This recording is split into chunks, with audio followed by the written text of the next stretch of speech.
This truly is the most incredible assemblage of beautiful Asian and black and brown and white human beings I have seen in quite some time.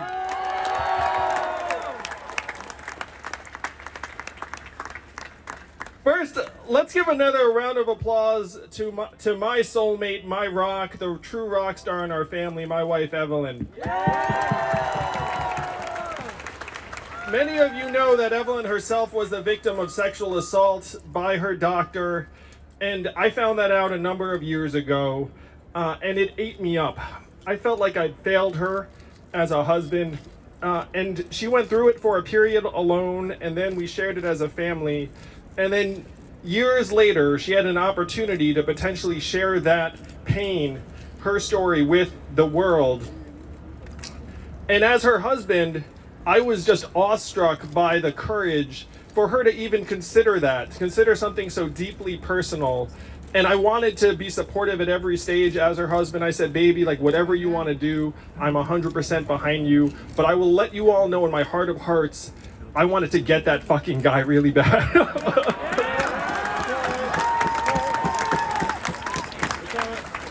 And after my incredible wife came forward, another 40 women came forward, and that doctor now is up on federal charges and will never harm anyone again.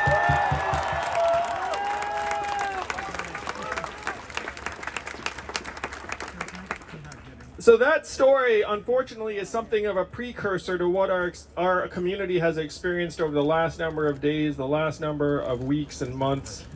It has been staggering to see the racism against our community morph and metastasize into something dark and virulent and increasingly dangerous. I remember when I first felt it. It was a little more than a year ago today. You all probably remember too. Remember that first time when you actually got that extra glance, glare, animosity on the streets here in New York? Raise your hand if you remember that. Oh, we all remember that, don't we? And then at first you're thinking, okay, maybe that was just that one person, maybe it was just in my head, but then you kept experiencing it, and then you were like, no, this is not in my head. And then the first time you saw on video an elderly Asian woman shoved brutally to the ground, or someone spat on, or someone punched or beaten, then you thought to yourself, this is real. Raise your hand if you remember that too. Oh, we all remember that. We all remember that, and we hoped in our hearts that it would stay at that level, that it would stay just the spitting, the dehumanization on that level, but we feared that this day would come. We feared that some of our people would be shot for no other reason than their race, and unfortunately that is exactly what occurred last week in Atlanta. And I've said to anyone who'd listen, it is madness to question a 21-year-old lunatic as to his motivations when we can see clear as day that this was a hate crime. Am I right, New York City?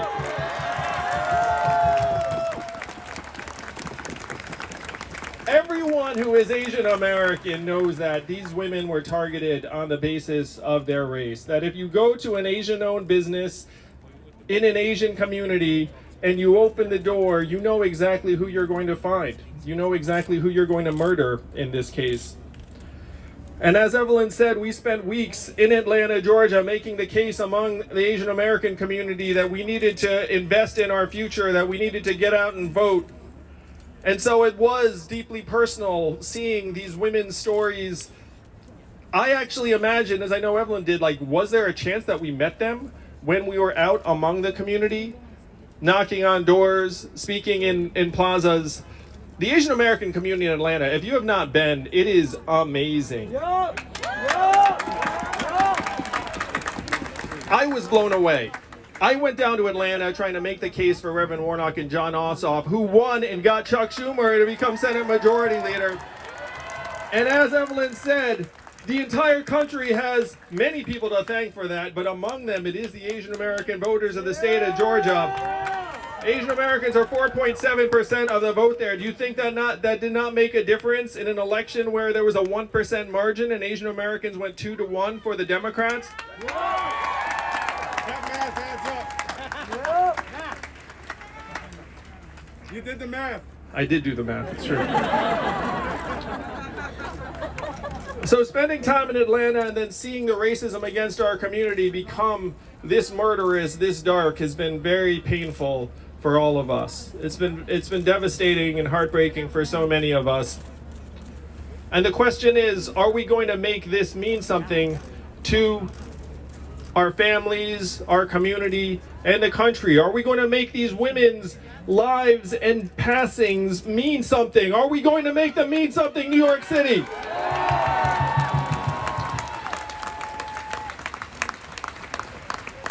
We need to take this opportunity to let people know that Asian Americans are here to stay. Asian Americans are just as American as everyone else. Asian Americans are just as human as everyone else.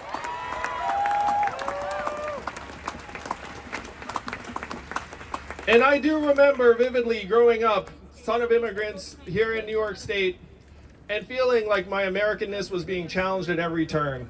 There weren't many of us on TV. I remember I would bug my parents every time Connie Chung came on TV until eventually they got tired of it. And I want to give another shout out to some of the Asian American artists and creatives and creators who are here today and who are making the case around the country.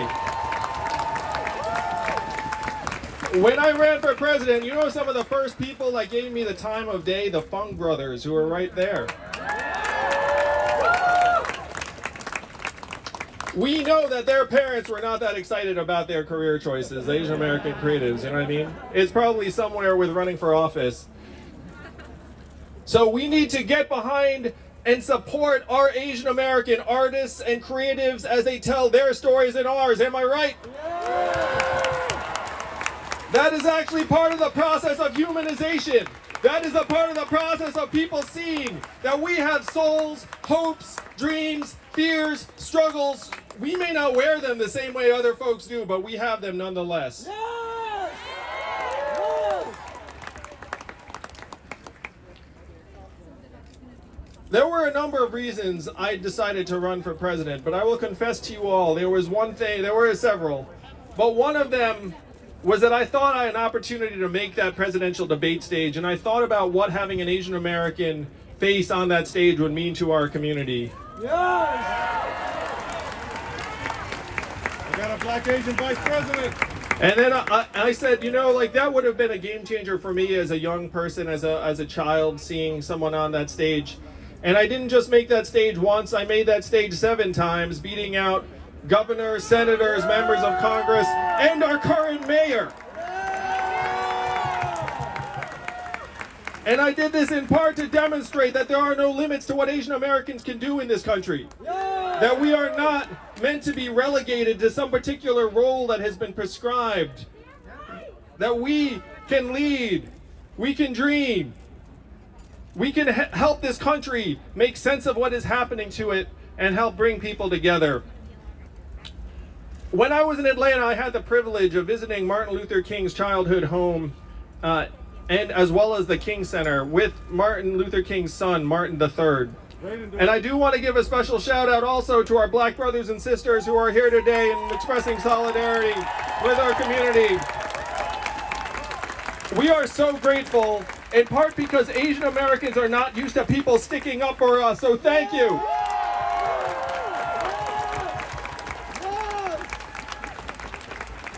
But standing on the front stoop of Dr. King's childhood home with his son, as he looked out at the view that he woke up to every day as a child, and his son said to me, on the left you can see there are very affluent houses, and on the right you can see that there are people who are struggling.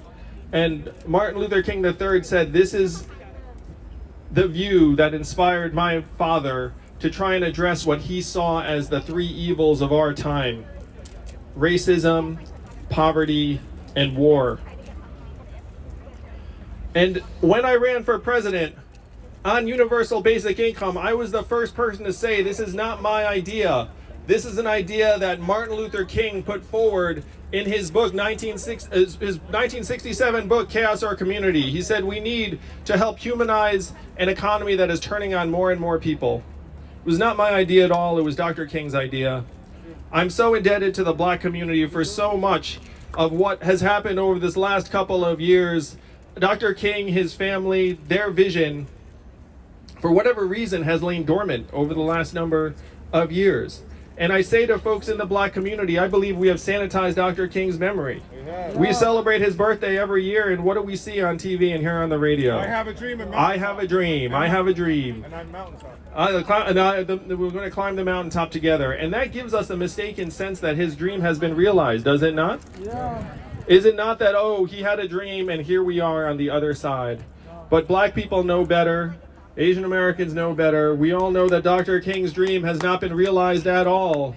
And that is going to be the work of everyone here and everyone around the country to help push our society forward to a point where we recognize everyone's intrinsic worth as a human being, as a mother, as a father, as someone who just wants to create a better life for themselves and their families, just like the people who were killed in Atlanta wanted for themselves. I know it. I saw it when I met with these people. Most of them had just come to Atlanta over the last number of years, and they came with better hopes for themselves and their families. And to see their lives snuffed out. It's all right, man. It's all right. Silent no more. So one question I'd have for us all is, what now? What are we going to do? No, we're heartbroken. We're angry. We want people to sense our pain, our presence, the frustration we feel, that our problems have been suppressed for so long and that we've been told that we don't have it, the same as other groups, and just to accept our place in American life. But that's not us at all, is it, New York City? We're people of action, are we not? So I'm going to suggest a few things that I'm going to do as the next mayor of the greatest city in the world. One of the first things I'm going to do is I'm going to fully fund the Asian Hate Crimes Task Force in the police. This is not an issue that you can have volunteers addressing. If crime against a community goes up 900%, you don't say, oh, we'll let volunteers take care of that. You dedicate resources until that problem feels like it is going down, not up. Yes. Yes. The second thing we need to do is call a hate crime a hate crime. When a woman gets shoved to the ground in front of us all in Flushing and is disfigured, that's a hate crime. When a man gets slashed on the subway because someone doesn't like the look of his face, that's a hate crime. When a woman gets acid thrown in her face in Manhattan for no discernible reason, that is a hate crime. It is only by calling out these crimes as such that we can raise the proper level of attention and frankly prosecute them the way that they deserve, to send a message that there is no room for hate in New York City. And the third thing we have to do is build bonds and connections with the Asian American community here in New York, because we know, you know, that for every incident we're hearing about, there are 2, 3, 5 others that we will never hear about. You know that an Asian American who's been punched, stabbed, beaten, we'll probably know about, but punched, spit on, and other things is likely never to tell anyone. And we have to change that. We have to start building bonds of connection with the Asian American community to let them know that this city is theirs, this city is ours. And I'm going to suggest to you all that one great way to do that is by electing the first Asian American mayor in the history of New York City. Because you know I'll take it seriously. But these are things that, frankly, we can do at the public level, and this event today is not about the public level. It's about us each individually as human beings. And so what can we do? What we can do, and I'm going to take a page from my friend Jumani Williams, who I've been speaking alongside over this last number of days. What he says is, look, this starts with us individually. We have to take it upon ourselves to try to greet someone that we see every day that we would not have greeted otherwise. And often those are people that are going to be unseen, that are going to seem invisible. And you might surprise them initially, but over time they will start to see you as a human being that cares about them. They will start seeing themselves as human. If we start to acknowledge each other and our own humanity, then we can expand what it means to be part of a community. Will you all commit to greeting at least one person every day that you might not have greeted otherwise? We can expand the sense of fellowship to include folks who right now might look different than us, who might not think that they're the same, but we are the same. This is one of the lessons I got from visiting Dr. King's birthplace.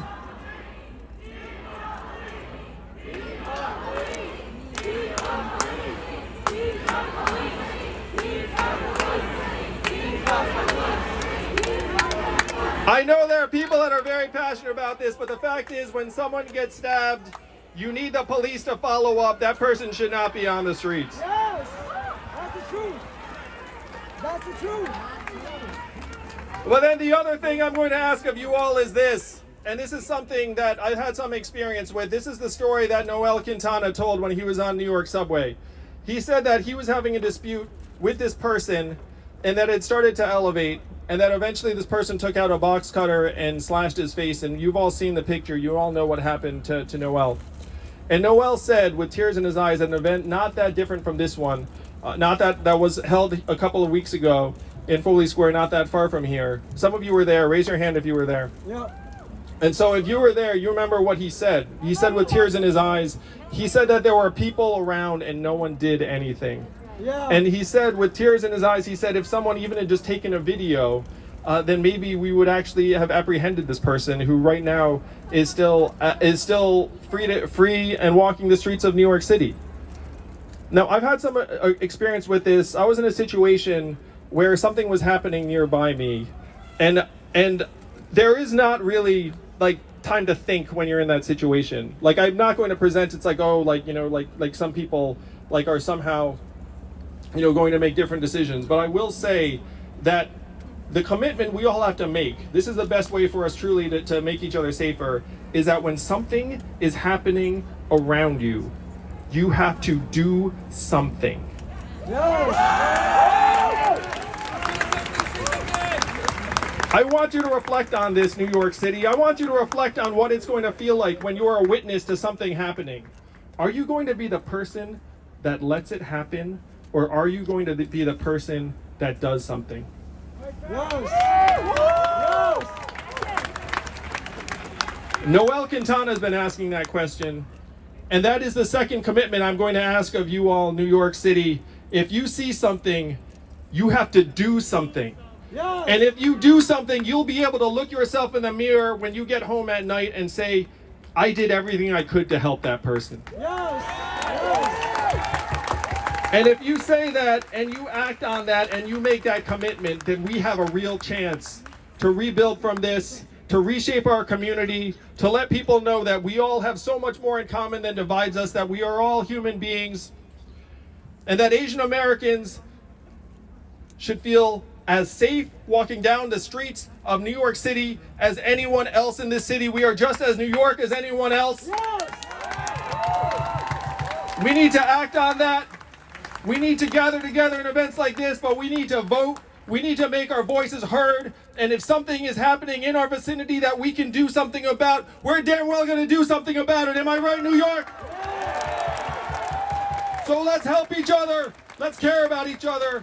And let's rebuild our community, which will include everybody, together. Thank you all so much. I love you, New York City.